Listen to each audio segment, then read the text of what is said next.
આ જે યુવા અને પ્રતિભાશાળી ચહેરાઓને સંગઠનમાં સામેલ નથી કરવામાં આવ્યા તો શું એમને મંત્રીમંડળ માટે સાચવી રાખવામાં આવ્યા છે?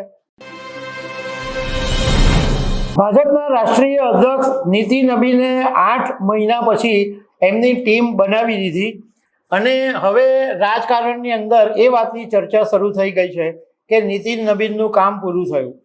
હવે કામ શરૂ થશે પ્રધાનમંત્રી નરેન્દ્ર મોદીની નવી ટીમ બનાવવાનો.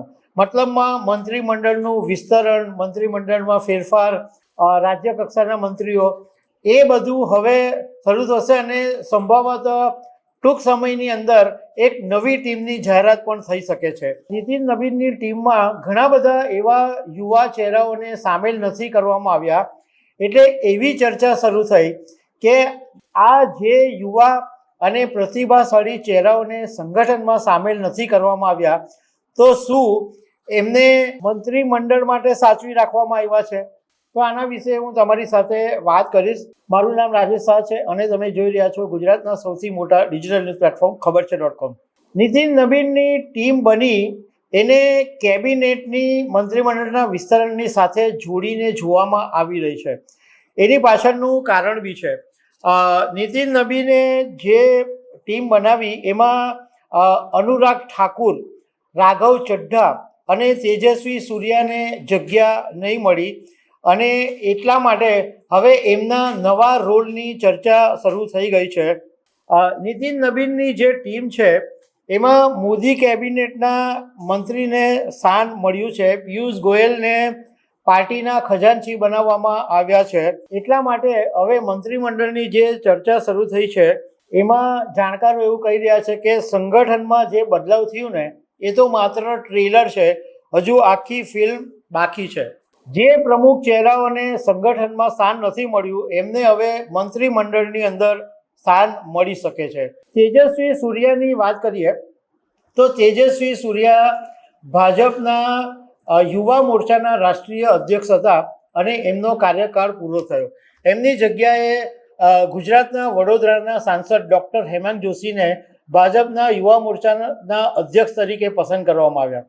તો એનો મતલબ બિલકુલ એવો નથી કે તેજસ્વીને ડાઉન કરવામાં આવ્યા છે.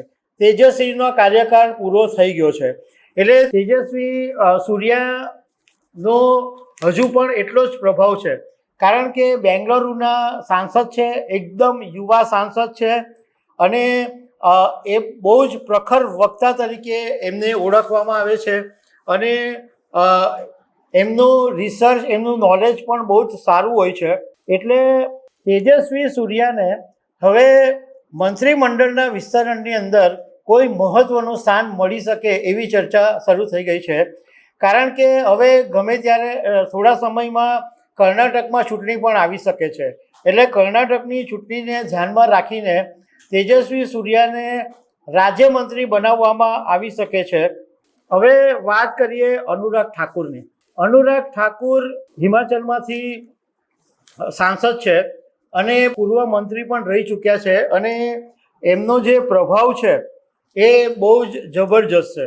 હિમાચલમાં આવતા વર્ષે ચૂંટણી છે એટલા માટે અનુરાગ ઠાકુરને પણ મંત્રીમંડળની અંદર સ્થાન મળી શકે છે. ત્રીજા છે રાઘવ ચડ્ઢા. રાઘવ ચડ્ઢા માટે ઘણા બધા લોકોને આશ્ચર્ય થયું સંગઠનની જ્યારે જાહેરાત થઈ ત્યારે, કારણ કે રાઘવ ચડ્ઢા આમ આદમી પાર્ટીમાંથી 6 લોકોને રાજ્યસભા સાંસદમાંથી તોડીને ભાજપમાં લઈને આવ્યા. એટલે રાઘવ ચડ્ઢા પોતે તો આવ્યા પરંતુ બીજા 5 જણાને પણ ભાજપમાં લઈને આવ્યા. એટલે રાઘવ ચડ્ઢાને ઇનામ તો મળવાનું જ છે, એ નક્કી થઈ ગયું છે. હવે જ્યારે રાઘવ ચડ્ઢાનું સંગઠનમાં નામ નહીં આવ્યું એટલે ચર્ચા એવી શરૂ થઈ કે મંત્રીમંડળના વિસ્તરણની અંદર હવે રાઘવ ચડ્ઢાનું નામ લગભગ આવી શકે એમ છે. એ ચર્ચાએ વધારે જોર પકડ્યું છે. હવે રાઘવ ચડ્ઢા માટે આ ચર્ચા શરૂ થવા પાછળનું કારણ એ છે કે રવનીતસિંહ બિટ્ટુ છે એ રાજ્યસભાનો એમનો કાર્યકાળ પૂરો થયા પછી રાજીનામું આપ્યું અને કેબિનેટમાંથી ઓલરેડી બહાર થઈ ચૂક્યા છે. હરદીપસિંહ પુરીનો રાજ્યસભાનો કાર્યકાળ છે એ નવેમ્બરની અંદર પૂરો થઈ રહ્યો છે. પંજાબથી મનપ્રીતસિંહ બાદલને ભાજપના રાષ્ટ્રીય ઉપાધ્યક્ષ બનાવવામાં આવેલા છે અને રાઘવ ચડ્ડાનો સૌથી મોટો રોલ એ હોઈ શકે છે કે હમણાં ભાજપથી જે જૈનજી નારાજ થઈ ગયું છે, પેપર લીક મુદ્દાને કારણે જે આંદોલન થયું એને કારણે એવું ભાજપને એવું લાગ્યું કે જૈનજી એમનાથી થોડું દૂર થઈ ગયું છે, તો જૈનજીના કનેક્ટ માટે રાઘવ ચડ્ડાને પણ સ્થાન મળી શકે છે.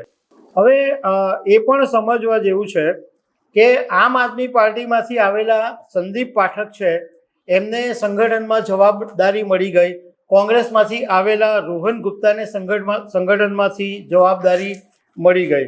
પીએમ મોદીનું જે મંત્રીમંડળ છે એમાં વિસ્તરણ માટેના અનેક કારણો છે. એક તો મંત્રીઓ છે એમને સંગઠનમાં સામેલ કર્યા છે એટલે એક જગ્યા ખાલી પડવાની જ છે. બીજું કે કેન્દ્રીય મંત્રી પરિષદમાં ઓલરેડી જગ્યા ખાલી છે. રવનીતસિંહ બિટ્ટુ અને જ્યોર્જ કુરિયને રાજ્યસભામાંથી રાજીનામું આપી ચૂક્યા છે.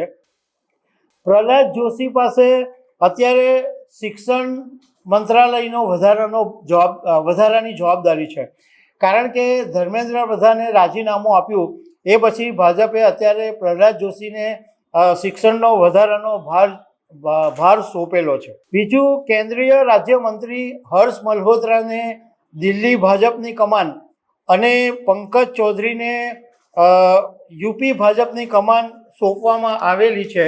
એટલા માટે થઈને આ બધી જગ્યાઓ હવે ભરવાની છે. એટલે હવે ટૂંક સમયની અંદર જે નવું મંત્રીમંડળ આવે એમાં અનુરાગ ઠાકુર, તેજસ્વી સૂર્યા અને રાઘવ ચડ્ડાને સ્થાન મળી શકે એવી ચર્ચા શરૂ થઈ છે. તો દર્શક મિત્રો, આવા અનેક અપડેટ સાથે મળતા રહીશું. આભાર.